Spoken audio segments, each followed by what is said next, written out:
What's up everyone, Panda here and welcome back to a video. And I knew that someone would ask how long my hair was or if I'd cut it, so there you go.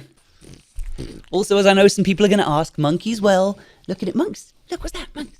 What's the camera? Mwah. Cute boy. Monkey's good. Monkey's fine. He had a little bit of a health issue. Where is it? He's it, Monks. Oh. See this big scar here? Oh, Monks. Oh, Monks. Down you go.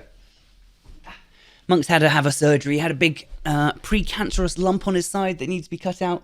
Poor little guy. He had a huge, like, eye-shaped thing cut out of him and then sealed together.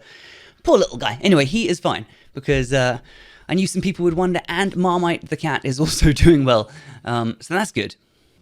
Okay, all right, there we go. Welcome everyone. Nice to see you. It's been at least a year since probably most of you saw me. Unless you've been watching through my window, which is pretty weird, so don't do that. Today we're going to talk about two versions. I'm going to say one version, just the quick one. For anyone that's kind of new here, like last couple of years, you don't really care too much about me myself. You're just like, where the fuck's the videos? We're going to talk about that, and then I'll get onto a longer version, a bit more detailed version, just for people who actually give a shit. People who've been here for a long time that are a bit invested. I get a lot of nice messages from people, so this is kind of for those people. Yeah, so let's do the quick version first. Where the fuck have I been for a year? What's wrong with me? Why have I been so lazy? Why am I such a terrible, terrible content creator? Well, basically, just the really short version is that I got diagnosed with type 2 bipolar. I was having a lot of troubles with my mental health, like big troubles. I was really struggling to stream and make YouTube content, and really just my entire world was melting. So I have medication for that now. Then obviously we had COVID, which drove me insane. I just hyper fixated on it. Being a Plague Inc. player used to be my job, really. That was the videos that did well on my channel. I could see all this coming. I saw it from the very start. I was like, shit. And then as it started evolving, I was like, shit. And then I was watching it and it just, I couldn't take my mind off it. I was completely transfixed. Spent all day, every day, just reading about it, watching videos from Italy, from all these places around the world, all the hard shit that people are doing. And it scared the shit out of me, really. So there was COVID. And then sadly as well, throughout this year, my dad's been sick with cancer had been sick with cancer for the last 5 or 6 years, maybe 7 years. I don't know, a long time. The guy was fucking resilient. Anyway, this year, unfortunately, it got worse. He started going downhill, and my dad died. He died 2 months ago. And it's hard. It's fucking hard. It's not like I didn't know it was coming. Towards the end, I very much knew it was coming. But over the last few years, I knew it was coming. I was sort of semi-prepared for it, I thought. But it still kind of fucked me a little bit. And there's some days where I'm fine. And then there's some days where it's not fine. And it's totally not fine. Like my birthday, for example, which was 11 days ago or 10 days ago or something like that. I turned... what did I say? 34. I turned 34. And it was weird. First birthday without my dad. Hated it. That's essentially the short version. I would love to make more videos. I really have felt so guilty, so cripplingly guilty over the last year. It's kind of a thing. I've got a problem with guilt. And it's been horrible. I feel like I've let everyone down. And yeah, that's compounded everything, really. So please know that I've not... It's been nice to chill, honestly. It's been the first break that I've really had since 2006 when I made the channel, and I've kind of just been going at it since then, and it's kind of been nice to have a year off. Like, I've really just sat around doing fucking nothing, like nothing. I spent most of the time painting little Warhammer miniatures. Here's my Mortarion that I spent a lot of the year painting. Focus.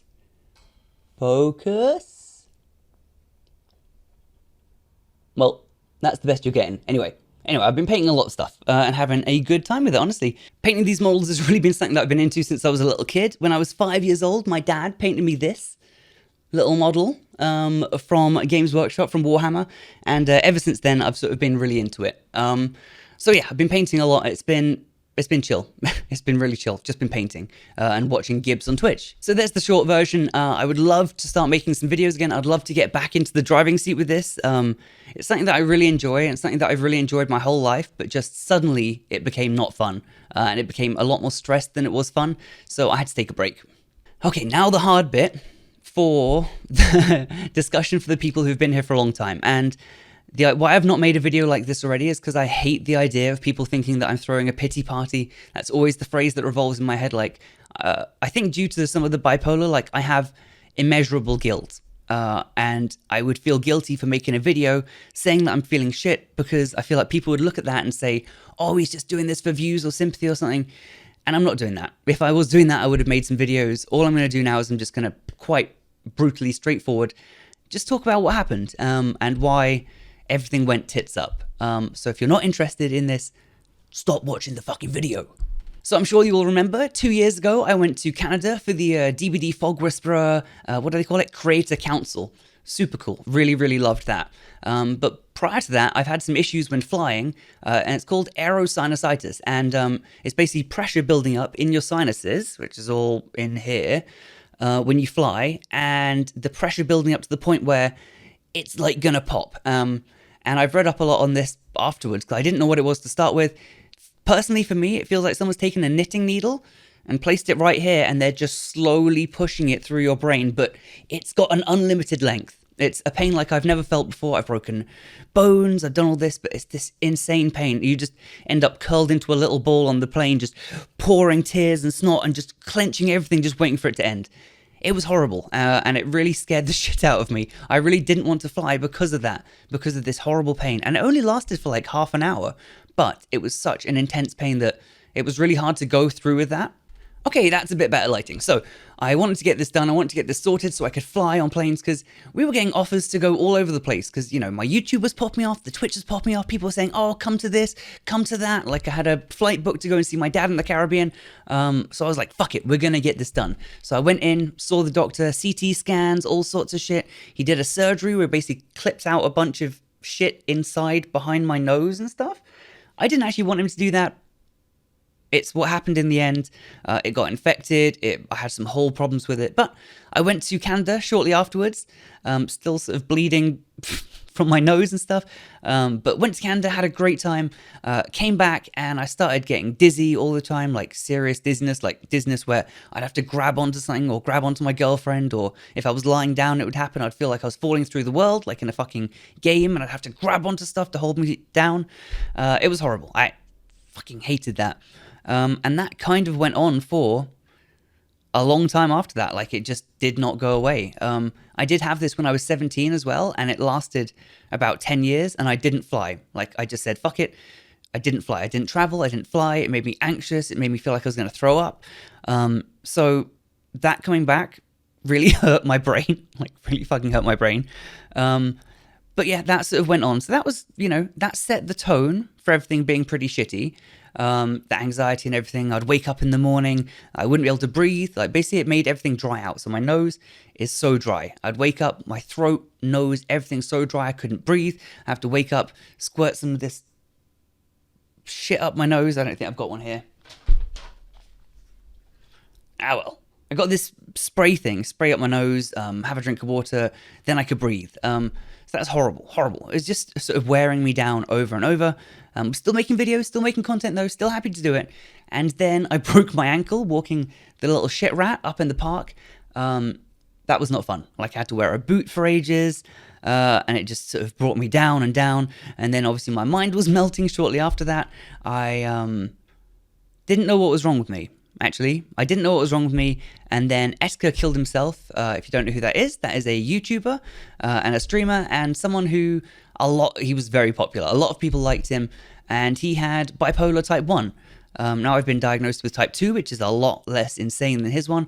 Type 1, you really do lose track of reality.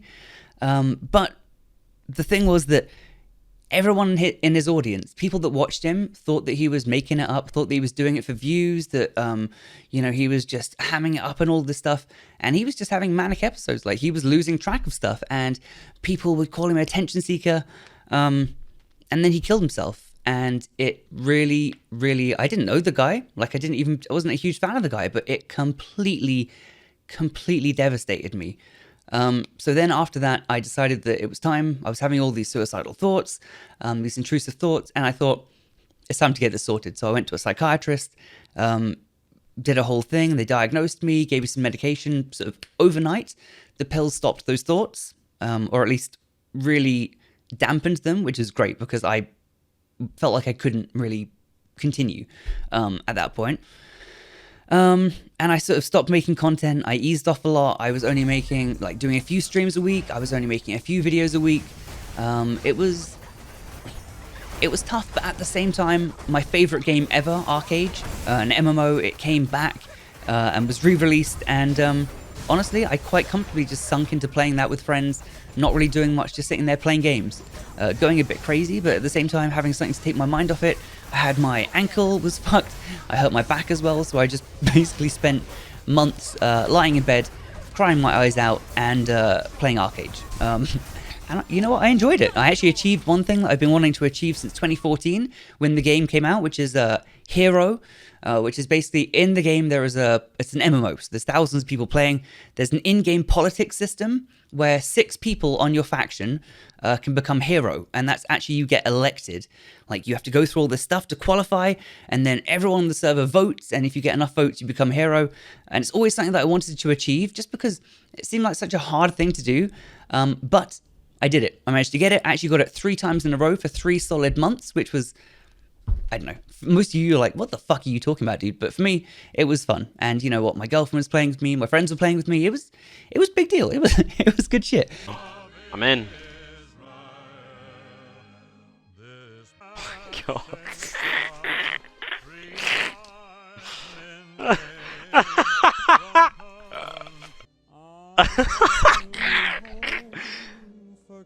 Nugget 2020, bring the sauce. That's fucking amazing. Bring the sauce, boys. If you ever played a game, an MMO like that, I'm sure that it didn't have a politics system that you actually freely elect players. Anyway, whatever.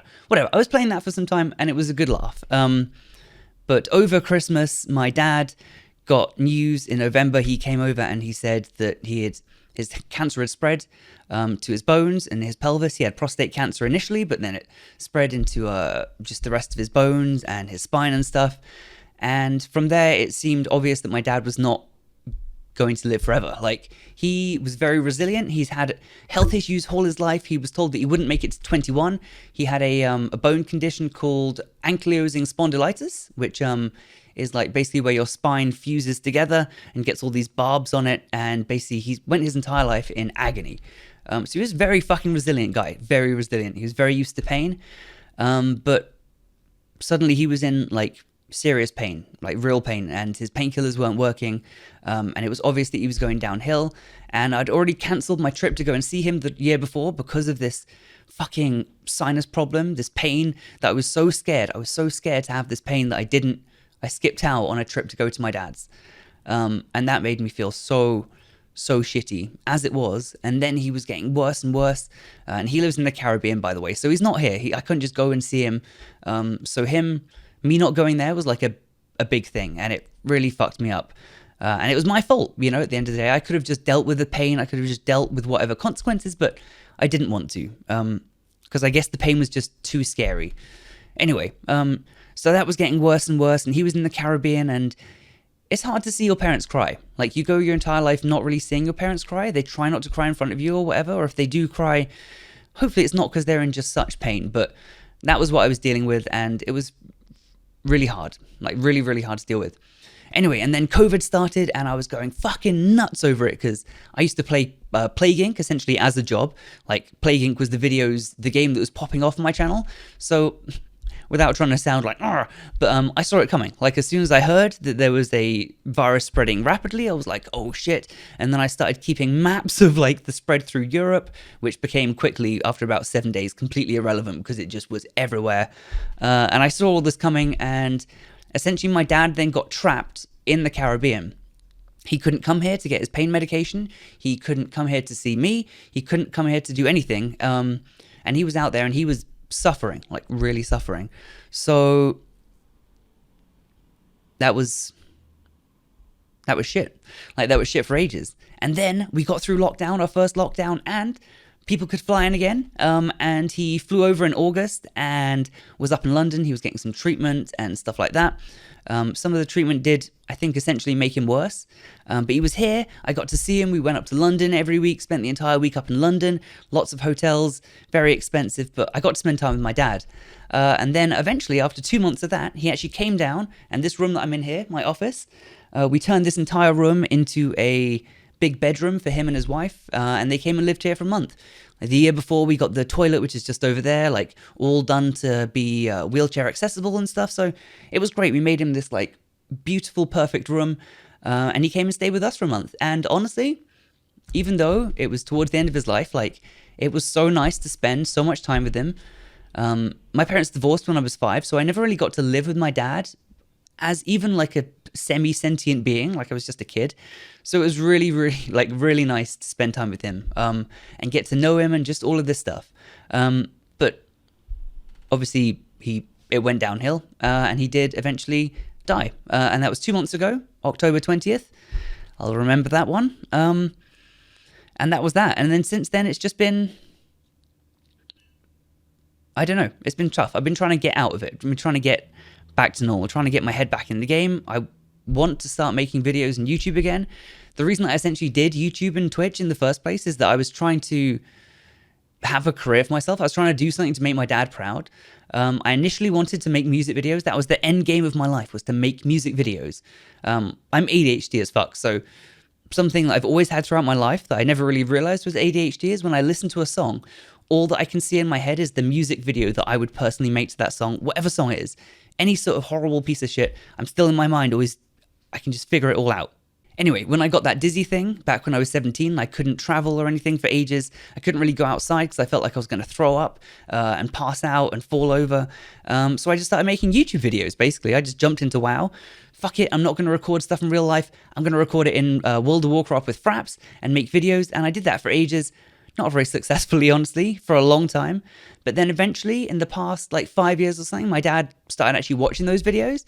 And he would watch my Let's Plays. He was watching Kingdom Come, he'd watch Alien and all this stuff. And he'd say to me like, oh, dude, watching this, like, loved that. And every year they would watch over in the Caribbean. They'd watch my Christmas cooking video together. And it was nice. And honestly, like, that was a big part of why I made the Let's Play content. People would say, Panda, why the fuck are you putting 2 videos out a day? Why are you making videos in this game? Only 4,000 people are watching it. Like, if you just made DVD content, you'd have 50k people watching it. And it didn't matter to me because I was making that content and my dad was watching it and he was proud of it and he was happy, and, you know, it was something we could talk about and something we could connect over, and it felt really, really fucking good. So when he started slipping away and fading and it getting worse, it seemed not pointless. No, not pointless. That's not the word. It seemed, I don't know. I lost a bit of my purpose. And honestly, it was a massive shame because the last 2 years before I stopped, like, it was finally happening. Like, I've been making YouTube videos since 2006. It's been 14 years. And I've never really had the success that I had in the last couple of years. And I was actually making money and I actually felt accomplished, like I was actually doing something good, and, you know, making my mum and my dad proud, and it was cool. And then I've essentially tossed it all away. Like, it's the thing with YouTube, you know, if you take a week off, you take a month off, like, you're going to really damage yourself. But taking a year off, I don't expect this video to get any views. I don't expect there to really be many people still around, and I don't blame them. I don't blame you. You know, it makes sense. I don't blame you because you're here watching the video, but I don't blame those people. It's just the thing, you know. If I watched a YouTuber and they didn't do something for a year, I'd be like, okay, you're gone, you're dead, you know, whatever. And I wanted to make this video the whole time along the last year. So much that I want to make this video and just explain and just say, look, I'm sorry. I'm not doing this on purpose, really. Anyway, it's over now, and I guess life has got to go back to normal. Some days I'm good, some days I'm bad. It's just, I guess, how it is. And the thing is that I feel really guilty for feeling bad and for having shit days, because this is something that, unless you die first, every single person is going to have to deal with. Every single person. A lot of people who are watching this who are older than me have already gone through this, and a lot of everyone else younger than me is going to go through this at some point. So I feel bad being especially sad over this, because I know everyone's going to go through it. And this year as well, COVID. So many people have died. I'm sure a lot of you have known someone who's died. I'm sure even a percentage of the people that would usually watch my channel have actually died. I don't know. I just feel bad for feeling bad, but that's pretty much just the way that my brain works. So I would love to start getting back to making videos. I thank you so much for everyone that's been here. I feel really shit about this, but I thank you to anyone who's been subscribed on Twitch while I've not been making content. I don't know. I hope that you meant to. I really do appreciate it. It's really, really, really helped. Okay, well, that's that. Thank you for watching. Thank you for caring. And I will see you on Christmas for a Christmas cooking video. And then maybe I'll try and get back into it. We'll see. I can't promise anything, but I just wanted to update you and just say hi. And I'm here. I'm still here. I'm still alive. And it's Christmas soon. Not that I really care about Christmas too much, but yeah. Cool. All right. Thank you for watching, guys. Really, thank you for watching and listening to me. It's incredibly cathartic to actually be able to say all this and just get it off my chest and just talk. I'm sure that some people will watch this and be like, well, you're a fucking attention seeker, but I don't care. I don't care. So I will see you soon. Have a great Christmas and see you on Christmas Day. I'm sorry I haven't maintained eye contact with the camera. It's so fucking weird to just look at a camera. I don't like it. I'm just looking over here the whole time. Because it's awkward. Anyway. Bye.